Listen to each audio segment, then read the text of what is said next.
Starting Tech News Weekly in 3, 2, 1.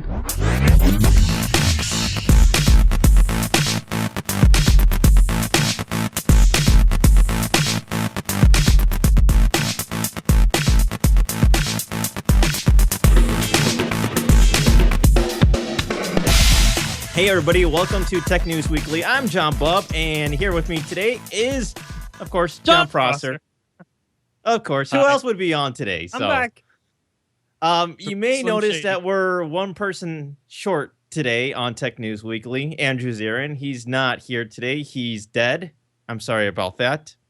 No, he's not dead, but that's a horrible joke. That's a really bad joke given what he's dealing with right now. He's not dead. He's alive. No, I'm sorry for that, Andrew. That was a horrible intro. Andrew is dealing with his cat who's very sick, and he's at the vet right now trying to take care of his cat. So it's just me and John today, the two Johns. Yeah. I think, okay, let's take the last 2 months, okay? We're looking at a time span of 2 months. How many episodes have I been in those 2 months? Rather, it'd probably be easier to think about how many episodes I've missed. What are we looking at? Maybe 1 or 2 episodes I haven't been here? Well, I haven't been here for some, so. True. I don't know. I'm becoming a regular. It feels often right. than not. Yeah, more often than not, you've been here. Good. So before we get started with the news today, I wanted to talk about my trip to Chicago I did last weekend. Oh, yeah, you went to C2E2. Yeah, C2E2, which is the Chicago Comic and Entertainment Expo at the McCormick Place in downtown Chicago. It was a heck of a lot of fun. It was Friday, Saturday, and Sunday. I was there for all 3 days. It was a heck of a trip.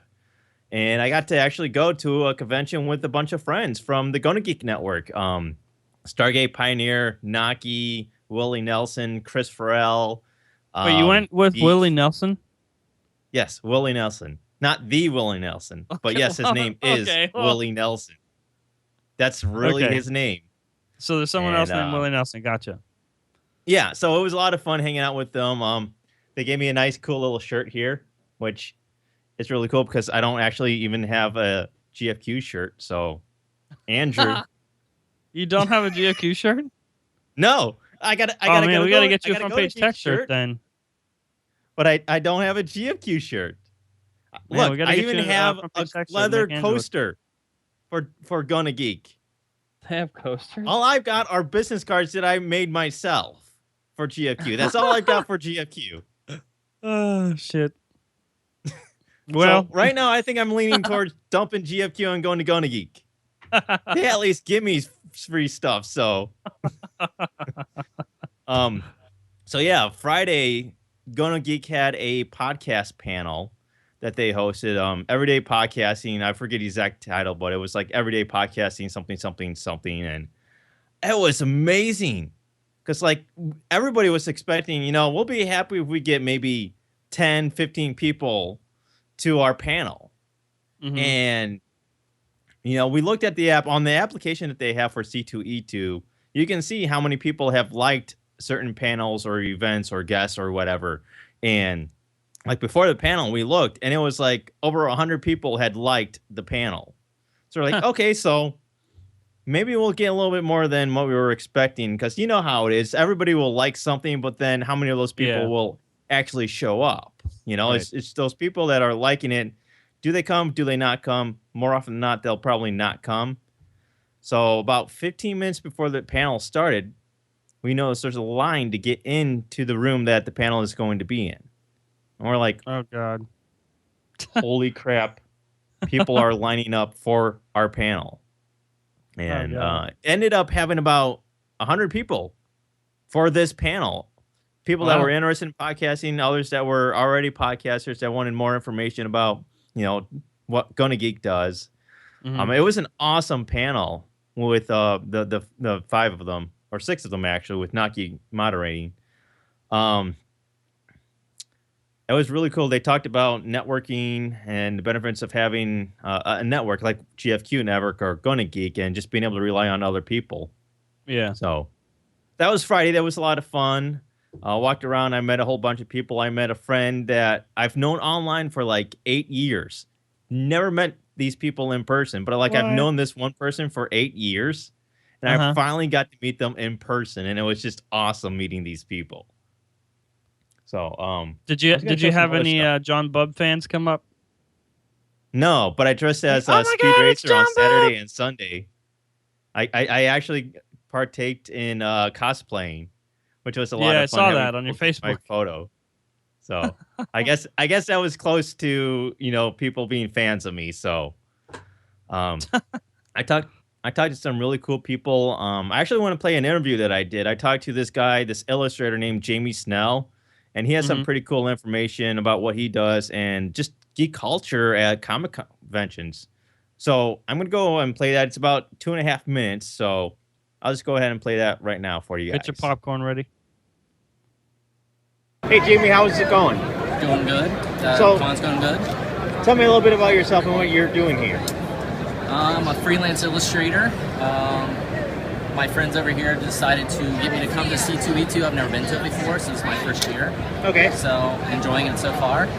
Just trying to network, talk to people, get my artwork out there. So what kind of stuff do you normally do? I do a variety of things, but I work for Lucasfilms a lot, so I do a lot of Star Okay. Wars artwork. What do you like most about coming to these cons and illustrating for other people?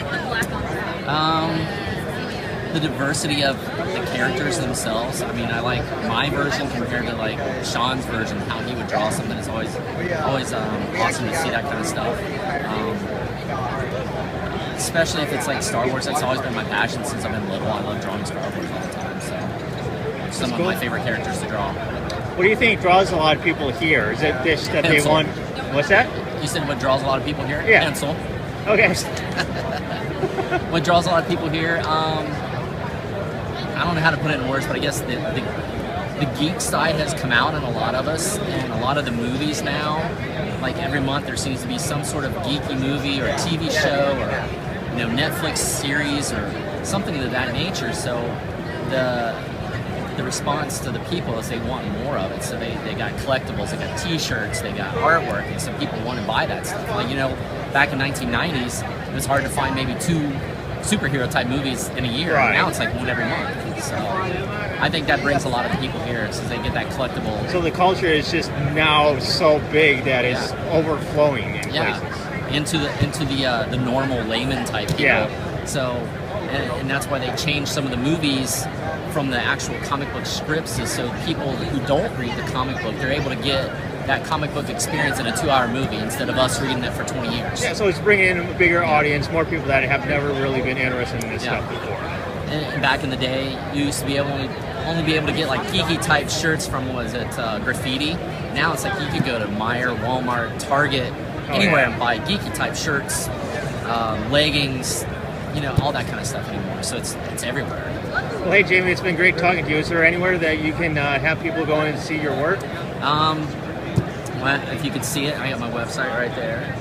Okay. So it's jamiesnellart.com. I'm also on Facebook a lot. I do a lot of the talking and commissions through Facebook as well. So it's just look up Jamie Snell. You should be able to find me. Awesome. Thank you so much. Thank you. So that was Jamie Snell. He was a really cool illustrator there. It was fun to talk to. He had a lot of cool information to talk about. Yeah. So it was a good time. You know what was really cool is I actually got to go to WGN Radio in downtown Chicago and do a podcast from one of their studios. Oh yeah. Producer That's Cody, cool. which is with the Gun Geek Network, is a producer for when the show's at WGN, and everybody was there was like, hey, we're all here. Why don't we do some sort of impromptu podcast? And so Saturday afternoon, we went over to WGN Radio and did a podcast. Huh? Didn't you used to work in radio? Yeah, I worked for CBS and ABC for a few years. Gotcha. So it was a lot of fun cool. doing Fun all that fact stuff. about John. That's your daily dose of Suncast fun facts. Yeah. I also have a vlog that I did. If you guys want to check that out, I will put a link up to it. If I can even switch to the thing. There you go. There's a little bit of it. I did a whole bunch of like videos and stuff while I was there to put together a little vlog. So I'll put a link in the show notes for this. But it was really fun doing all this stuff. So that was my little trip to C2E2 Chicago. Thanks again to everybody from the Gonna Geek Network, especially Stargate Pioneer, who let me crash on his hotel room floor. So let me crash on the hotel room. Yeah, pretty much. Let's get into the news today. So we had an Apple event on God. Tuesday. So that's the show, everyone.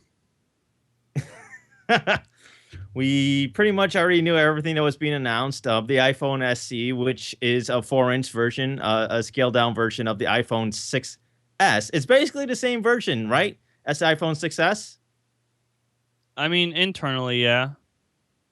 It's basically everything the iPhone 6S is, except that it doesn't have 3D touch. But it's got the same CPU, it's got the same graphics, it's got the same cameras, but it doesn't have the same 3D touch or even the same Touch ID sensor. But it comes in a 16 gigabyte base model for $399, and it also has a 64 gigabyte model for $499. It does not have a 128 gigabyte model like you would find on the iPhone 6S, which doesn't really bother me at all. What do you think about this new 4-inch iPhone SE that Apple has? I'm oh God. So we've been reporting about this for a long time, either on my show from Page Tech. We've talked about it here a couple weeks, just covering it, what we think it's going to be, and basically we've already said everything correctly before it was even announced. The only thing that I was like one surprised of those weird by events where it was short. It was on a Tuesday, which is unusual, and it was just an unusual event to begin with. Yeah, it was really, really weird. They talked about, the government, which I expected them to tell us that, encryption and the government is bad, and we expected that. And then after that, they talked about recycling for a while. And then speaking of recycling, here's the iPhone 5, sort of. What I expected was just a smaller version of the 6 or the 6S design. I was kind of surprised that they went with the iPhone 5 design. We initially reported months ago that Apple was planning on having an iPhone, like a smaller form factor one, 4 inches, and it's going to look like the iPhone 5. But then the rumors quickly developed into it's just going to be a smaller iPhone 6S. So that's kind of what that sounded reasonable to me. Just have a smaller iPhone 6S design, but it's literally just they just took the iPhone 5s that were left over and put some iPhone 6S internals in it. I didn't actually get to watch the event, so I'm not exactly sure how that event went. Okay. I'm just going off of hearsay since we had technical issues that I had to deal with, which was oh my God, yeah, not we almost fun. streamed live. I'm glad. Almost, we were supposed to, except for those technical issues. I'm glad it didn't work out and we didn't stream it because it was awful. Yeah, we would have been too cynical. I think it would have been just, oh God. Yeah. So they also announced, well, let's finish up this iPhone SE discussion first. What do you think about it being a base of 16 gigabytes? Should they have done 32? Or is that just something that they would have... It makes sense for them because it's a lower budget device.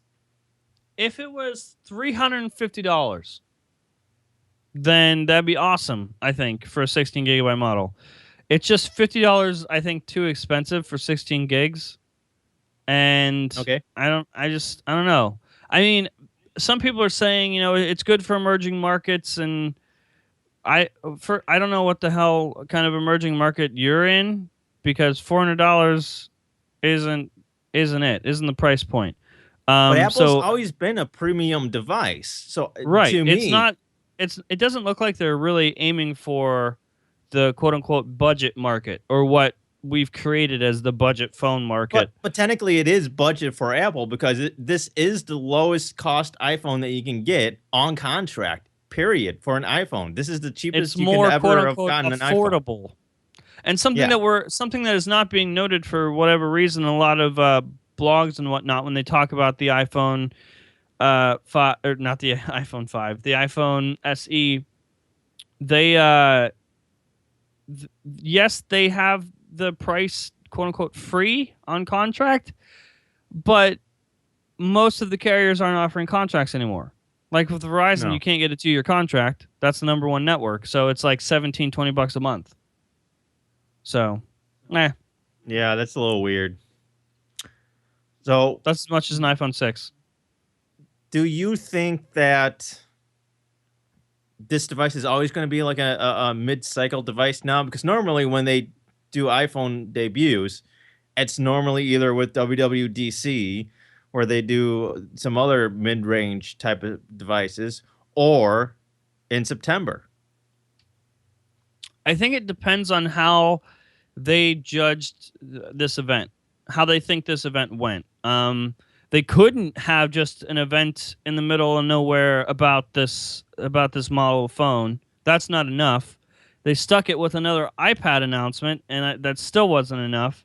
So I don't know. Apple just has a lot going on right now, and maybe if they kind of like reevaluated how they're going about their events and kind of said, okay, these products are launching at this time of the year, these products here. So I think it would make sense to launch it just kind of in the middle of everything, in the middle of launches for the quote unquote flagships, but they've got to stick it with something else.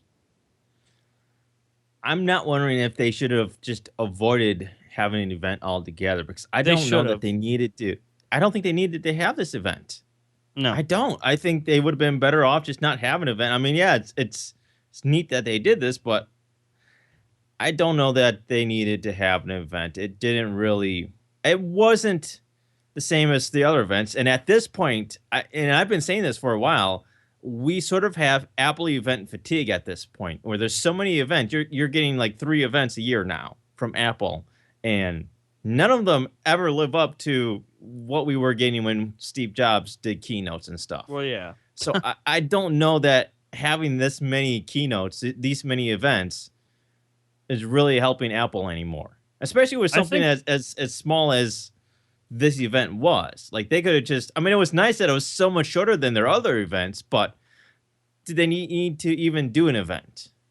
I think that the number of events is not a big deal as much as just the quality of the events. Like, there was something about this one that didn't even feel like an Apple event. It was just kind of Like weird and awkward for everyone. Say what? Like, it was rushed? I don't... Or just not well put together? It just wasn't well put together, and they didn't... I think most of it was the fact that we knew what they were going to talk about. We literally... There was not one thing that we were surprised by. Not a single thing. We knew what it was coming. We had pictures of these things. It was nothing shocking. It'd be like if you know how sometimes when they update their MacBooks, it just happens on their website. Mm-hmm. Imagine if they just did an event of that. Like, a surprise, we updated the internals of the MacBooks. Which they did not announce, and some people were really hoping they would. I kept telling everyone they're not going to do it, but for some reason, everyone's like, MacBooks. No, they don't. Everybody they're going to announce a new iPhone. Wants... Yeah.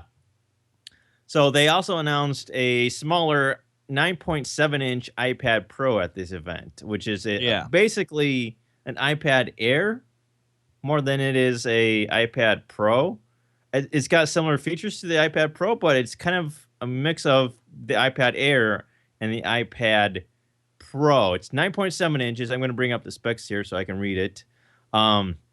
It also supports the Apple Pencil and some of the other stuff. It's got night shift. Whoa.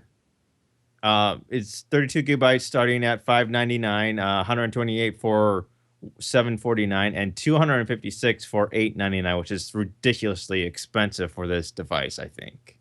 Yeah.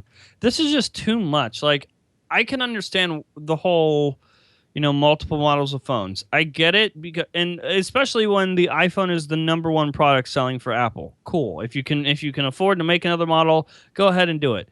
But to have an iPad Mini, an iPad Air, an iPad Pro, and now a smaller iPad Pro seems ridiculous. I don't know how they're going to continue to maintain. I was listening to I was listening to Paul and Andrew on What the Tech yesterday, and they were talking about how, in all honesty, this new iPad Pro 9.7 inches is really more akin to the iPad Air than it is a Pro. Yes, it has certain things from the Pro, but it's more like an iPad Air. In reality, it seems like they should have just made this a successor to the iPad Air. I don't think they need to do any more iPad Airs. This supersedes the iPad Air, in my opinion. Yeah. I don't see them doing that and just keeping this whatever this is and not giving us another iPad Air. But I see what you're saying. It makes sense. You make sense. Apple doesn't make sense. Yeah, it's. But Apple hasn't made a lot of sense with certain things lately. I mean, look at Apple Music. Some of that makes sense, but there's a lot of stuff there. Beats One Radio. Let's be honest, you know. Oh my God! Which while you were struggling to figure out everything for us to stream that day, before they actually like went on stage, they were just streaming music from Beats One Radio. I couldn't handle it. It was awful. No, it's absolutely terrible. Well, now they're going to do those. They're trying to do TV shows, which I don't understand. They should. They're looking to do. I think one of the they've got two shows rumored now that they're coming out with. One's going to be with Dr. Dre, and another one's supposed to be about apps. And those are going to be the first two original TV shows from Apple. A TV show about apps? Yes, because that's never been done before. Are they high? Yes. What the hell is even happening? Yeah, Apple. I don't know. I am disappointed. But I think we were all a little disappointed with this event. But then again, I've been disappointed with a lot of stuff Apple's done or announced lately. So I'll be honest. Most of the time, I'm never disappointed with an event. I know where to set my expectations, and the events are fun. Even if I know exactly what they're going to talk about, they still make it fun. This one wasn't even fun. This one just flat out sucked. Being completely honest there, huh? Yeah, it was awful. So don't ever invite John Prosser to an Apple event then. Don't. Especially after this one. So let's move on to another story here. Intel is officially slowing down the pace of CPU releases. This is something they've been doing for a while now. They do this tick-tock cycle, which is on the tick process. On the tick cycle, they do a new processor, and then on the tock cycle, they optimize that, and the architecture. Excuse me, I can't talk anymore. The architecture is optimized. During the tick years, the chip giant upgraded its manufacturing technology to make circuits smaller. For the latest chips, for instance, the tick cycle reduces traces from 22 to 14 nanometers. Then during the tock years, it uses the same circuit size and manufacturing technique, but it changes the microcode, often drastically, to make chips faster and more energy efficient. Now they're looking at a three-step process, which they're calling a process, architecture, and optimization, which is PAO for short. You're starting to see this now with even KB Lake, which is their latest or third generation of their latest CPU.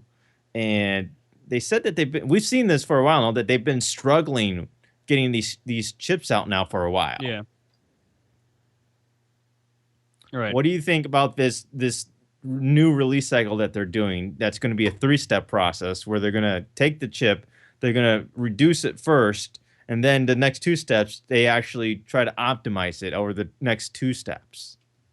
I mean, it sounds more efficient that way, right? I mean, I'm not it does, like but it slows everything down. But isn't everything moving way too fast, John? I think it's just I don't know. I mean, I'm not a big fan of anything really at this point anyway. Especially so you're done with technology. You're just out. I'm pretty much done. I'm just gonna walk out. No. I hate technology. I don't have a problem I don't with like anything.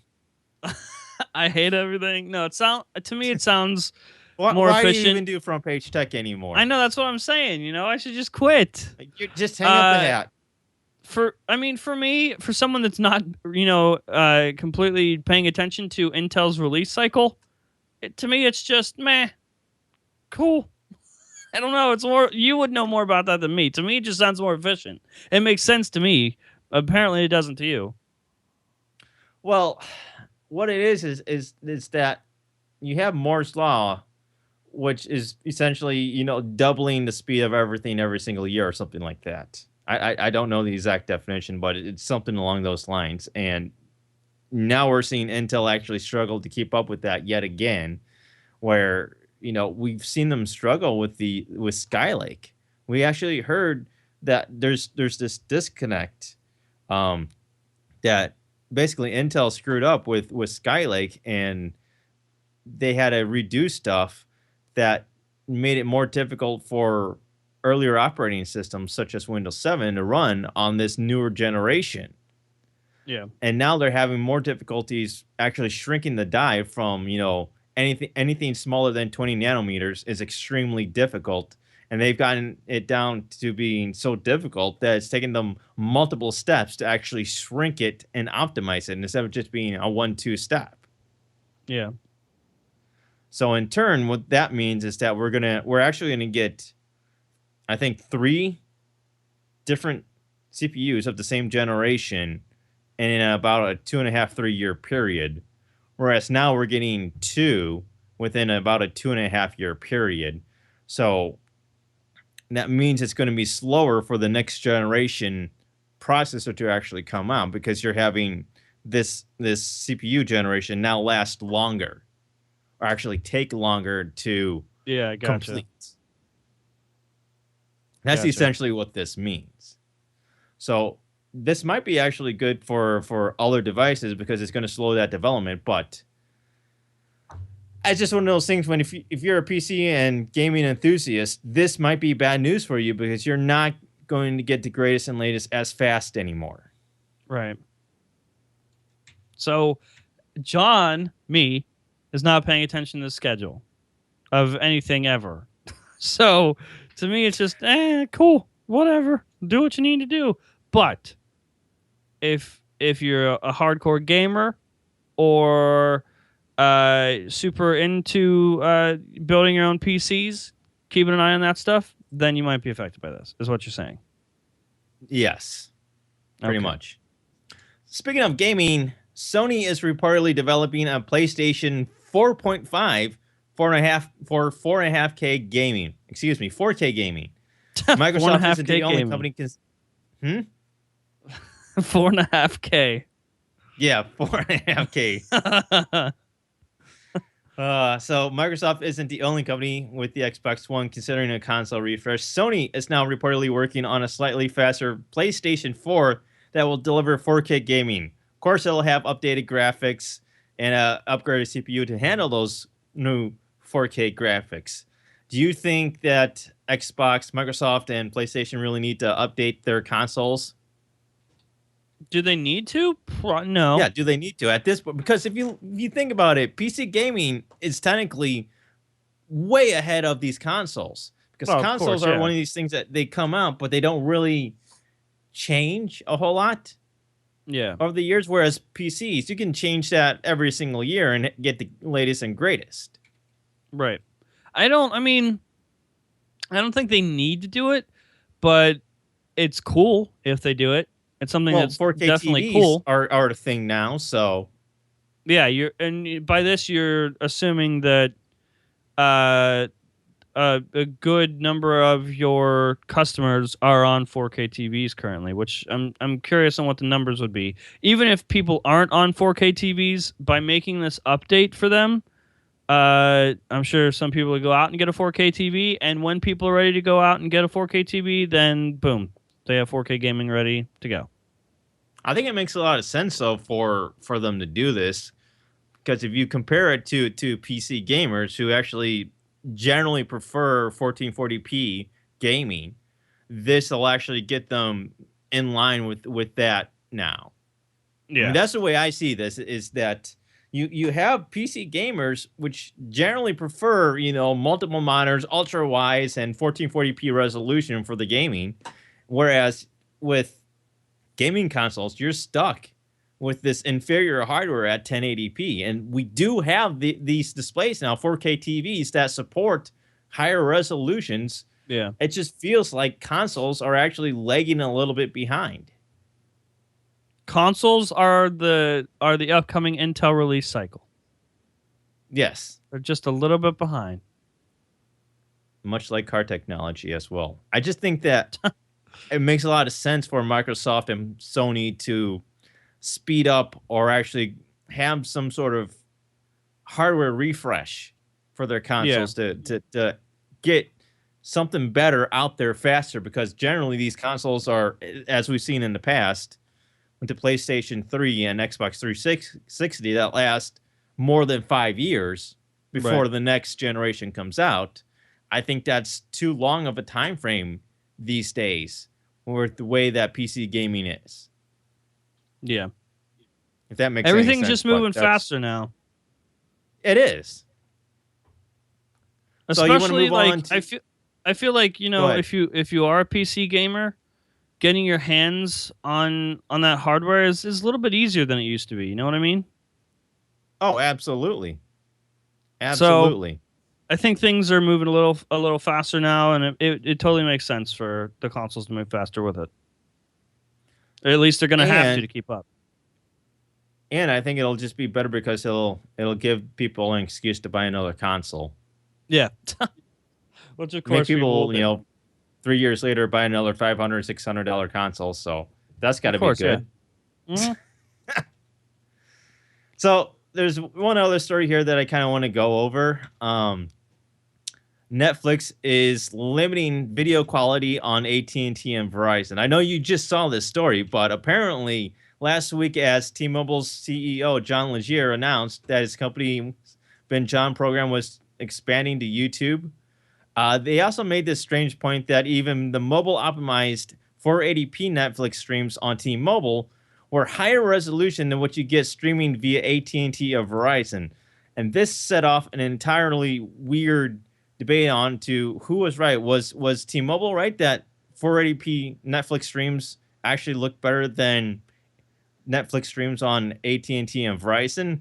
And Netflix did come out and confirm this week that yes, indeed, they are limiting Netflix on Verizon and AT&T, but not AT&T or Verizon. The networks themselves aren't limiting. It's Netflix. The networks, which is but crazy.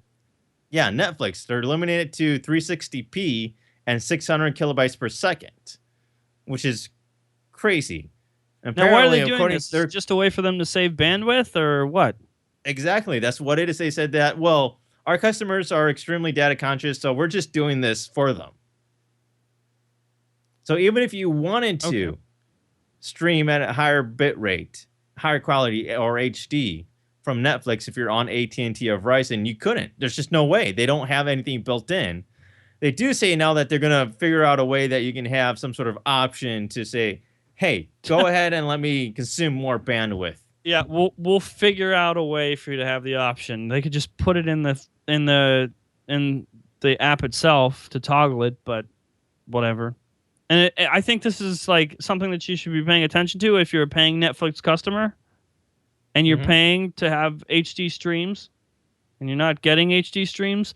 I'm just shocked that this wasn't AT&T and Verizon and it was coming right from the source.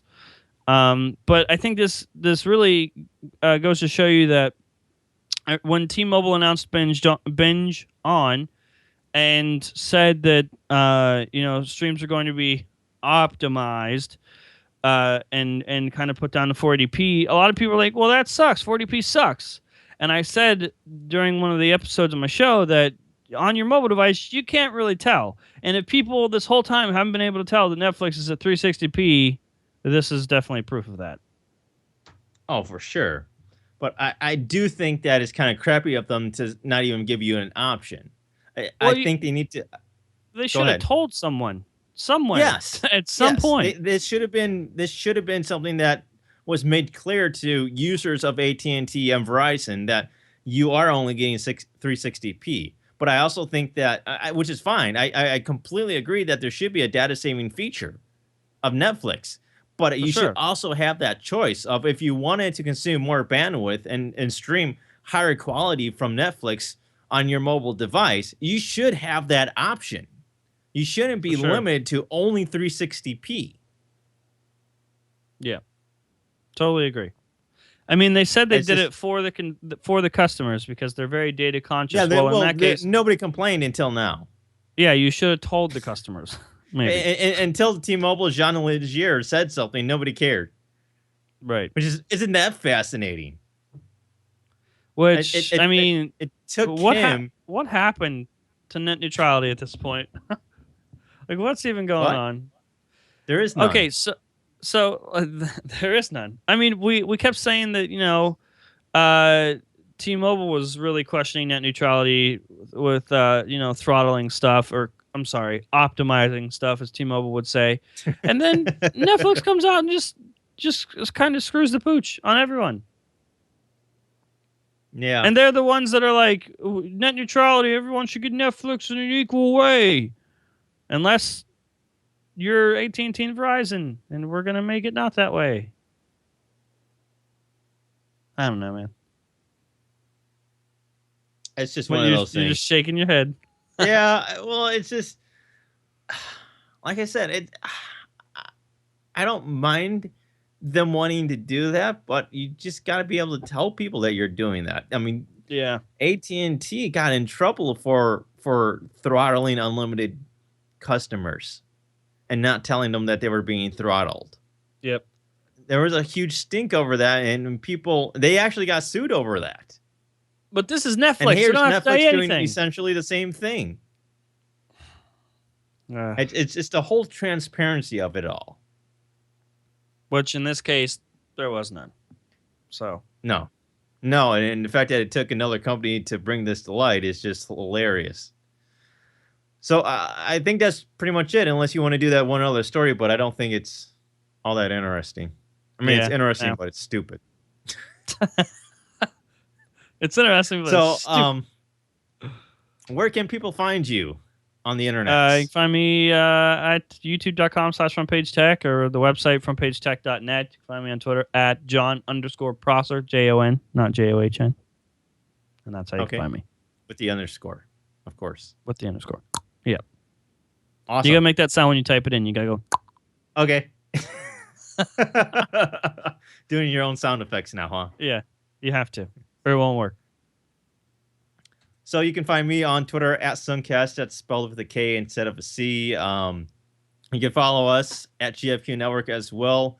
Follow our YouTube, Tech News Weekly. We're on there. Subscribe, rate and review us on iTunes, which is really good. If you can do that, it'll help us out. Also, if you can, support us on Amazon. If you go to gfq.co/Amazon, and whenever you purchase something, we'll get a little bit credit from that. It doesn't cost you anything, but we make a little bit of a percentage from whatever you buy, which is very helpful to us because we got all these things for the studio that we got to continually buy.